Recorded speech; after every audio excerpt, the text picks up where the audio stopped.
आज हम बात करने वाले हैं अपवहन वेग के बारे में। देखो, अपवहन वेग को यदि समझना है तो हम एक चालक बना लेते हैं इस प्रकार से। ये आपका एक चालक हो गया।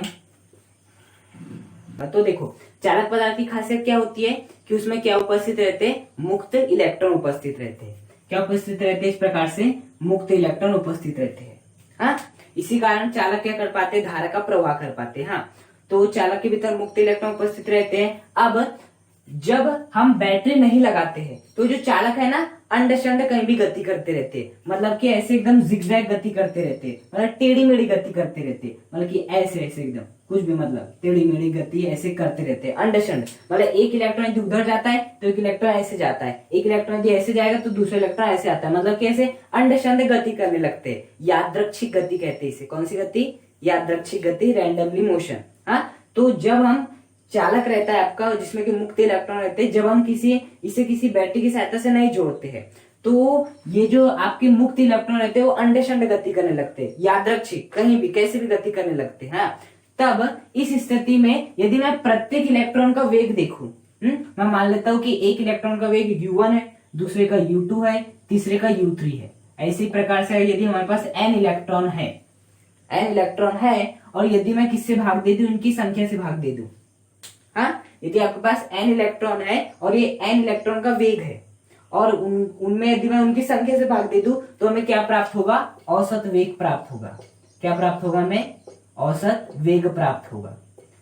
औसत ऐसे तो निकालते हैं, जैसे कि आपने एक में मान लो 25 नंबर लाए, दूसरे में टेस्ट में लाए 20 नंबर, तीसरे में लाए 23 नंबर। हाँ, अब आपको इसका औसत निकालना है तो कितने डिजिट, मतलब कि आपने कितने बार आंकड़े लिए? 1 2 3 बार। तो तीनों को आप जोड़ दोगे और 3 से भाग लगा दोगे। तो ऐसे हमने पहले इलेक्ट्रॉन का वेग लिए, दूसरे का लिए, तीसरे का वेग लिए और फिर n इलेक्ट्रॉन का वेग लिए है। अब इनका यदि औसत निकालना है तो उनकी संख्या से भाग देना पड़ेगा जितने हमने आंकड़े लिए। हाँ, तो जब हम किसी चालक को बैटरी से नहीं जोड़ते हैं तो इलेक्ट्रॉन यादृच्छिक गति करते हैं, जिस कारण इनका यदि मैं औसत वेग निकालूं तो वो आपका कितना आता है? 0 आता है। क्या आता है? 0 आता है। क्योंकि यदि एक इलेक्ट्रॉन ऐसे जा रहा है तो दूसरा इलेक्ट्रॉन ऐसे जाता है, एक इलेक्ट्रॉन ऐसे जाता है तो दूसरा इलेक्ट्रॉन ऐसे जाता है। मतलब एक इलेक्ट्रॉन दूसरे इलेक्ट्रॉन के प्रभाव को निरस्त कर देता है जब हम बैटरी नहीं लगाते हैं। हाँ, ये होता है प्रारंभिक स्थिति में जब हम बैटरी नहीं लगाते हैं। लेकिन क्या होता है, जैसे हम इस चालक से क्या करते हैं, बैटरी जोड़ देते हैं। क्या जोड़ देते हैं? इस प्रकार से बैटरी जोड़ देते हैं। तो ये हो गया आपका प्लस, ये हो गया आपका माइनस। हाँ, मतलब कि यहाँ पर कौन सा विभव उत्पन्न हो गया? धनात्मक। और यहाँ पर कौन सा विभव उत्पन्न हो गया? ऋणात्मक। हाँ, तो देखो, जो आपका विद्युत क्षेत्र होता है वो कहां से कहां होता है? सदैव प्लस से माइनस की ओर होता है। तो जो विद्युत क्षेत्र की दिशा हो जाएगी वो कहां पर आ जाएगी? आगे की ओर हो जाएगी, क्योंकि जो आपकी विद्युत क्षेत्र की दिशा होती है वो कहां होती है? प्लस से माइनस की ओर होती है। तो इस विद्युत क्षेत्र द्वारा इस ऋणात्मक आवेश पर, इलेक्ट्रॉन क्या है? ऋणात्मक आवेश है, इस ऋणात्मक इलेक्ट्रॉन पर विपरीत दिशा में बल लगाया जाता है। या आप ऐसा भी समझ सकते हैं कि जो आपका इलेक्ट्रॉन है, वो किसकी ओर आकर्षित होने लगते हैं? प्लस की ओर आकर्षित करने लगते हैं। जब हम पहले चालक से को बैटरी से नहीं जोड़ा था तो इलेक्ट्रॉन यादृच्छिक रैंडमली कहीं भी मोशन कर रहे थे। लेकिन जैसे हमने इसे बैटरी के माध्यम से जोड़ा तो यहाँ पर धनात्मक विभव उत्पन्न हुआ, यहाँ पर ऋणात्मक विभव उत्पन्न हुआ, जिस कारण जो सभी इलेक्ट्रॉन थे ना, एक निश्चित निश्चित दिशा में इस प्लस की ओर क्या करने लगे? गति करने लगे। पहले यहाँ जितने भी इलेक्ट्रॉन थे रैंडमली, ये यहाँ, तो ये यहाँ, तो ये यहाँ, तो ये यहाँ, कहीं भी ऐसे गति कर रहे थे। लेकिन जैसे हमने इसे बैटरी से जोड़े तो ये सभी इलेक्ट्रॉन एक निश्चित दिशा में इस प्लस की ओर क्या करने लगे? गति करने लगे। हाँ, तब इन इलेक्ट्रॉनों का यदि मैं क्या निकालू? वेग निकालू। तो मैं मान लेता हूँ पहले इलेक्ट्रॉन का वेग v1 है, दूसरे का v2 है। इसी प्रकार से यदि n इलेक्ट्रॉन हो तो उसका वेग कितना हो जाएगा? vn हो जाएगा। और यदि मैं इनका भाग इनकी संख्या से लगा दूं तो मुझे क्या प्राप्त होगा? औसत वेग प्राप्त होगा। तो यही औसत वेग क्या कहलाता है? आपका अपवहन वेग vd कहलाता है। क्या कहलाता है? vd कहलाता है। तो यदि इसे समझना हो तो जब हम किसी चालक में को बैटरी से नहीं जोड़ते हैं तो जो मुक्त इलेक्ट्रॉन रहते हैं वो यादृच्छिक गति करते रहते हैं, रैंडमली कहीं भी, टेढ़ी मेढ़ी गति। इसे कौन सी गति भी कहते हैं? जिगजैग मतलब टेढ़ी मेढ़ी कहीं भी गति करने लगते हैं। लेकिन जैसे हम इसे बैटरी की मदद से जोड़ देते हैं तो आपका विद्युत क्षेत्र ई उत्पन्न होता है, जो कि इस ऋणात्मक आवेश को विपरीत दिशा में बल लगाता है, जिसका जो इलेक्ट्रॉन है जो कि यादृच्छिक गति कर रहे थे, एक निश्चित दिशा में एक निश्चित वेग से गति करने लगते हैं, और यदि मैं इनका औसत निकालता हूं तो वो इनका औसत जो भी वेग आता है वही क्या कहलाता है, आपका अपवहन वेग कहलाता है। क्या कहलाता है, अपवहन वेग कहलाता है। इसे किससे प्रदर्शित करते हैं, vd से प्रदर्शित करते हैं। हाँ, और पहली स्थिति में क्या होता है, आपका u1 plus u2 plus u3 plus जो आपका u1 था, ये आपकी कब की परिस्थिति थी, जब हमने बैटरी से नहीं जोड़ा था। तो जो औसत वेग आया था वो कितना आया था, 0 आ रहा था। लेकिन जैसे हमने इसे बैटरी से जोड़ दिए तो इलेक्ट्रॉन निश्चित दिशा में गति करने लगे, जिससे इनका वेग u1 से v1 हो गया, u2 से v2 हो गया, u3 से v3 हो गया, इसी प्रकार u1 से vn हो गया। तब इनका यदि हमने औसत निकाले इनका भाग देकर, तो हमारा आंसर 0 ना होकर क्या आएगा, एक वेग आएगा, जिसे हम क्या कहते हैं, अपवहन वेग कहते हैं। और इसे किससे प्रदर्शित करते हैं, vd से प्रदर्शित करते हैं। आया समझ में। हाँ, अब हम करेंगे इसकी डेरिवेशन, vd के लिए डेरिवेशन करेंगे। तो देखो इस प्रकार से हम रखेंगे, आपके ये बैटरी लेना है हमें इस प्रकार से। हाँ, अब देखना, जैसे मैंने क्या किया, बैटरी से जोड़ा तो यहाँ पर कौन सा विभव उत्पन्न हो गया, धनात्मक विभव, और यहाँ पर कौन सा विभव उत्पन्न हो गया, आपका ऋणात्मक विभव। और जो आपका विद्युत क्षेत्र होता है कहां से कहां तक होता है, प्लस से माइनस की ओर होता है। ये हो गया आपके विद्युत क्षेत्र की दिशा। हमेशा याद रखना, जो विद्युत क्षेत्र है, जब आपका विद्युत क्षेत्र ई होता है वो माइनस पर उसकी विपरीत दिशा में बल लगाता है। यदि विद्युत क्षेत्र है इधर है, तो यदि माइनस आवेश है तो इस दिशा में बल लगेगा, लेकिन यदि धनात्मक आवेश रहता है यहाँ पर तो वह अपनी ही दिशा में बल लगाता। तो इस विद्युत क्षेत्र द्वारा इस इलेक्ट्रॉन पर विपरीत दिशा में बल लगाया जाएगा। तो यहाँ पर हम लिख सकते हैं आपका कि ई द्वारा इलेक्ट्रॉन पर लगने वाला बल, ई द्वारा इलेक्ट्रॉन पर बल F इज इक्वल टू, क्या हमने कोई फॉर्मूला पढ़े, एक फॉर्मूला पढ़े, E इज इक्वल टू कितना होता है आपका, F अपॉन Q होता है। यदि मैं यहाँ से F का मान निकालना चाहूँ तो क्या निकल जाएगा, E into Q is equal to F। Q को हम किस में लाएंगे, गुणा में। तो देखो F का फॉर्मूला कितना निकल गया, E इंटू क्यू निकल गया। इस मान को हम यहाँ रखेंगे। देखो जो आपका विद्युत क्षेत्र है वो कितना है, E है आपका, तो यहाँ पर हम क्या लिख देंगे, E लिख देंगे, इंटू क्यू का मतलब होता है आवेश। हम किस आवेश की बात कर रहे हैं, हम कर रहे हैं इलेक्ट्रॉन आवेश की बात।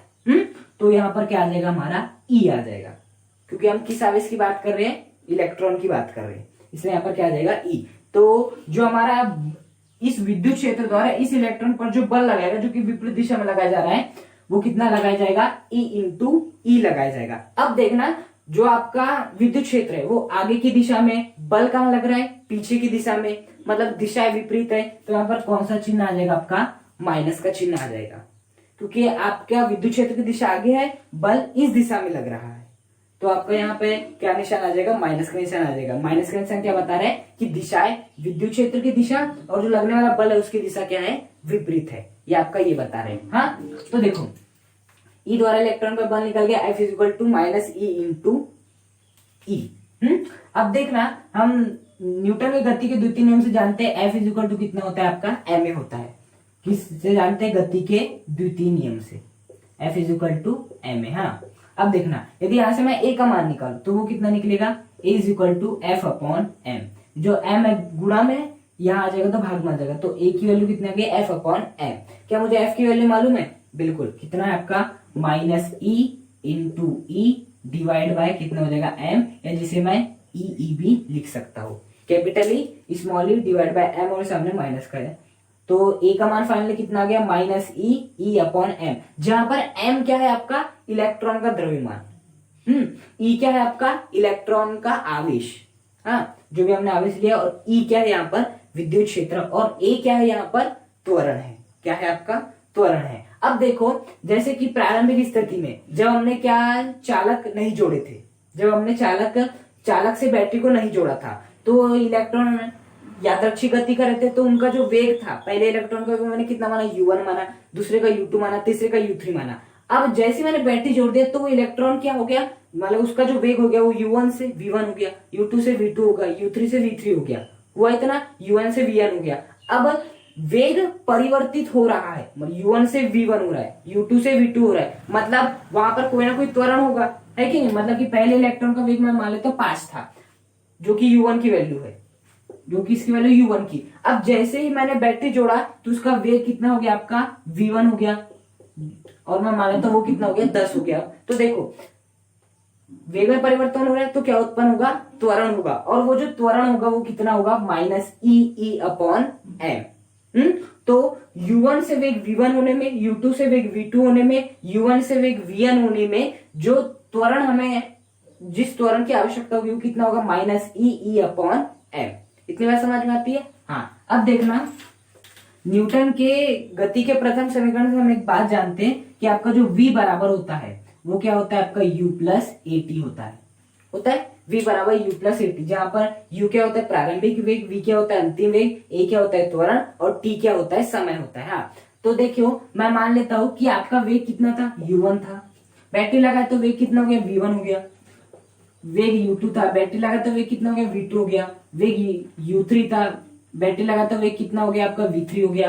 तो u1 से v1, u2 से v2, u3 से v3 होने में त्वरण, कितने त्वरण की आवश्यकता हुई, एक ही। और जो हमें टाइम लगा u1 से v1 होने में, मैं मान लेता हूं t1 लगा, u2 से v2 होने में t2 लगा और u3 से v3 होने में टाइम हमें कितना लगा, t3 लगा। हाँ, तब यदि मैं क्या करूं, पहले इलेक्ट्रॉन के लिए देखूं, किसके लिए देखूं, पहले इलेक्ट्रॉन के लिए।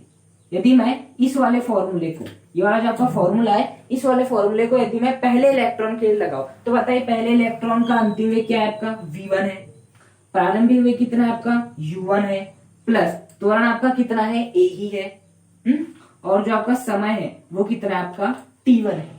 समय कितना है आपका, t1 है।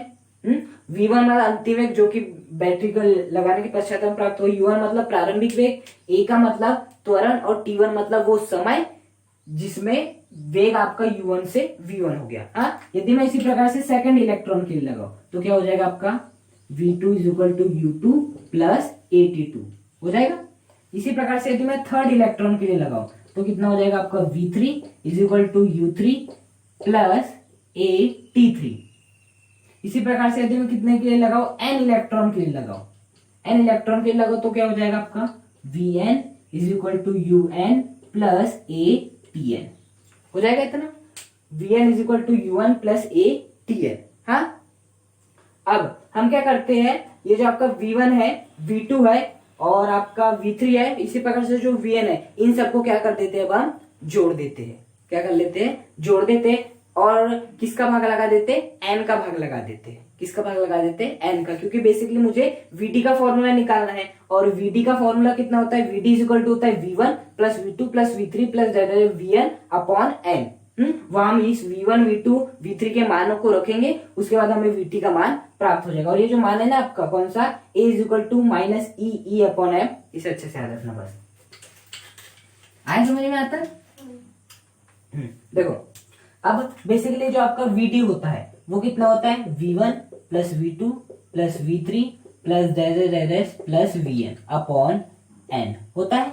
अब देखो v1 का मान कितना दिया है, u1 प्लस at1, ये t है, प्लस आपके v2 का मान कितना दिया है, u2 प्लस at2, v3 का मान कितना दिया है आपको, u3 प्लस at3। इसी प्रकार से यदि मैं देखूं तो vn का मान कितना है, un प्लस atn है, इतना मान अपॉन क्या आ जाएगा आपका, n आ जाएगा।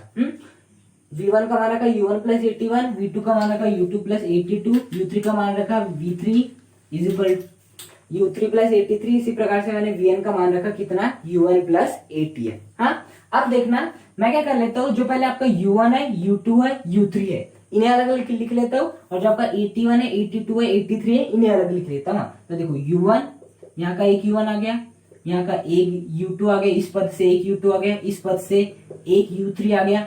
इसी प्रकार से अगला पद होता तो यहाँ पर क्या आता है, u4 आता, उसके बाद अगला पद रहता है u5 आता, तो हम डैश डैश डैश करके क्या बना लेते हैं, ये वाला पद का बना लेते हैं सीधे, जो कि कितना है आपका un है इतना। तो मैंने u1 u2 u3 वाले u वालों को साथ में लिख लिया। उसके बाद क्या बच गया आपका, ये वाला पद 81 धन 82 धन 83, तो ये लिख देते 81 धन 82 धन 83 धन atn।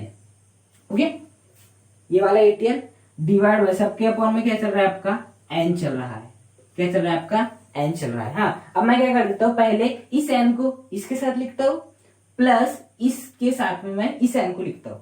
तो कैसे लिखूंगा, u1 plus u2 plus u3 plus plus un divide by कितना हो जाएगा आपका n, लिखा पहले इसको ऐसा, फिर धन AT1 धन AT2 धन AT3 धन ATN डिवाइड बाय क्या हो जाएगा आपका n हो जाएगा।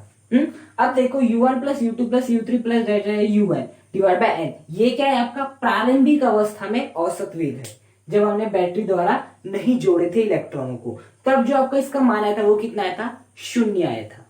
तो मैं इन सब के स्थान क्या लिख सकता हूँ, 0 लिख सकता हूँ, क्योंकि ये कब का औसत वेग है, ये तब का औसत वेग है जब हमने इलेक्ट्रॉन को बैटरी से नहीं जोड़ा था, तो वो कितना था, 0 आया था। धन देखो यहाँ पर क्या कर सकते हैं, यहाँ भी ए है, यहाँ भी ए है, यहाँ भी है, यहाँ भी है, तो सबसे ए कॉमन ले तो ए बाहर निकल जाएगा, अंदर का बच जाएगा T1 plus T2 plus T3 plus क्या बच जाएगा आपका Tn। डिवाइड में क्या आ जाएगा आपका n आ जाएगा। ए को हमने बाहर ले लिया तो अंदर का बचेगा T1 T2 T3 Tn, और ये n इसके नीचे का एक घातनीय। हाँ अब देखना क्या करते हैं आगे। देखो क्या हो जाएगा फाइनली आपका 0 प्लस क्या आ रहा है आपका a। अब देखना T1 plus T2 plus T3 plus Tn upon n, ये बन जाता है आपका टाउ। क्या बन जाता है आपका टाउ बन जाता है। अब इस टाउ का मतलब बल आघूर्ण नहीं है, इस टाउ का मतलब है आपका विश्रांति काल। क्या है इस टाउ का मतलब, विश्रांति काल। क्या होता है विश्रांति काल, मैं समझाता हूँ। तो आपका 0 प्लस ए आ गया और इसके स्थान पे हमने क्या लिख लिया, टाउ लिख लिया। अब देखो 0 में यदि किसी भी संख्या को जोड़ते हैं तो हमें वही संख्या प्राप्त होती है। तो फाइनली जो हमारा VD निकल जाएगा वो कितना निकल जाएगा, हमारा जो VD निकल जाएगा वो निकल जाएगा ए टाउ, जहां पर टाउ क्या है, विश्रांति काल। अब देखो ए का मैंने मान निकाला था, कितना निकाला था, माइनस ई अपॉन एम, ये मान निकाला था मैंने। तो अब यहाँ पर रख देंगे।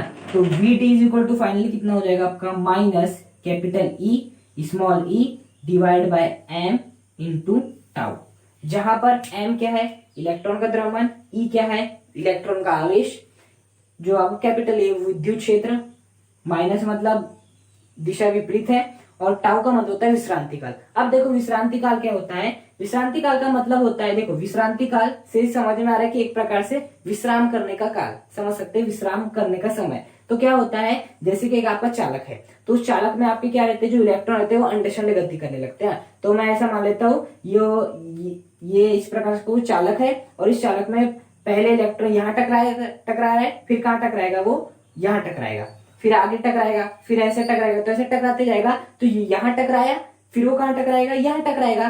तो यहां से यहाँ टकराने के बीच जो समय बच जाता है उसे क्या कहते हैं, विश्रांति काल। मतलब दो क्रमवार टक्करों के मध्य समय जो बचा हुआ समय हो जाता है, मतलब दो, जब इससे टकराएगा फिर इससे टकराएगा, तो जितने देर क्या रह गया, मतलब जितने देर आराम करते रह गया, मतलब जितने देर नहीं टकराया, वही समय क्या कहलाएगा आपका, विश्रांति काल। तो दो क्रमवार टक्करों के मध्य बचा समय क्या कहलाता है, विश्रांति काल कहलाता है। और आपका इसे किससे प्रदर्शित करते हैं, टाउ से। टाउ का मतलब बल आघूर्ण नहीं है।